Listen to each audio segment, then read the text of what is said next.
Hi hello, मी रंभा. स्वागत आहे तुमचं माझ्या एका नवीन व्हिडिओमध्ये. तर प्रथम मी ना किचनची साफसफाई करायला काढलेली. तर ह्यावेळेस जरा उलटं चाललेलं. मी दरवेळेस काय करत असते, कपडे वगैरे असं नाही का घरातली सगळी धुण्याचं काम करत असते. पण ह्यावेळेस मी किचनपासून सुरुवात केली.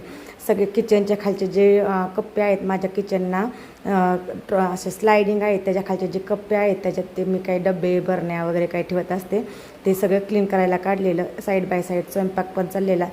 सगळ्या घरात साफसफाई काढायची म्हटलं की सगळ्यात जास्त वेळ लागतो फक्त किचनसाठी. तर चला म्हटलं ह्यावेळेस जरा आपण वेगळं काहीतरी करावं, किचनपासून सुरुवात करावी. तर किचन मला साधारण मला 2 दिवस लागतात. खूप सारे भांडे पितळाचे वगैरे, तर साफसफाई करायला खूप वेळ लागतो. सगळ्यांचा दसरा काढायचं काम चालू असं ताईंनो. तर तसंच माझं पण किचनचं काम चालू आहे. माझं रेग्युलर काम तर चालूच असतं. 1 महिना खूप झालं माझं किचन क्लिनिंग करायला, म्हणजे खूप होतात. कारण आत्ता महालक्ष्मीला पण मी किचन अशाच पद्धतीने छान असा क्लीन केला. पण कसं एखादा सण, आता देवी बसणार घरामध्ये छान अशी, तर देवी यायचं म्हटलं प्रत्येक सण असा छान असा साफसफाई करून छान असा साजरा केला तर खूप छान वाटतं, प्रसन्न वाटतं. तसंच मी पण आता ह्यावेळेस किचनपासून सुरुवात केली. चला म्हटलं थोडासा धो पाऊस पण होता 2-3 दिवस, त्यामुळे म्हटलं कपडे वगैरे काय वाळणार नाही. तर तोपर्यंत किचनची छान अशी साफसफाई होईल. एकदम छान अशी माझी साफसफाई झाली. भांडे वगैरे घासून वाळून पुसून ठेवून दिले. सगळ्यात शेवट मी ओव्हन क्लीन केला. ओव्हन मी लिंबाने क्लीन करत असते ताईंनो. ओव्हन नेहमी लिंबाने आणि मिठाने क्लीन करायचा. एकदम छान असा आपला ओव्हन क्लीन होतो. ओव्हनला कधीच पाणी लावायचं नाही, ओव्हन खूप दिवस टिकतो.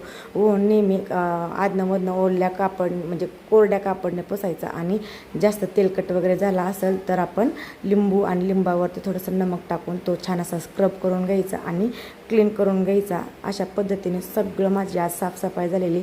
किचन म्हटलं की खूप असं सगळं सामान काढल्यानंतर आपल्याला सुचत नाही काही की कुठलं सामान कुठं काढायचं. पण मी स्टेप बाय स्टेप सगळं म्हणजे माझा किचन आवडत असते. तुम्हाला फुल ब्लॉग माझा चॅनलवरती येईलच, तुम्ही पूर्ण पहा माझा किचन क्लिनिंग कसा झाला आहे ते.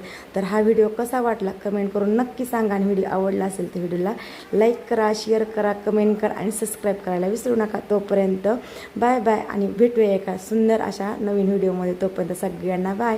व्हिडिओ पाहिल्याबद्दल सगळ्यांना धन्यवाद.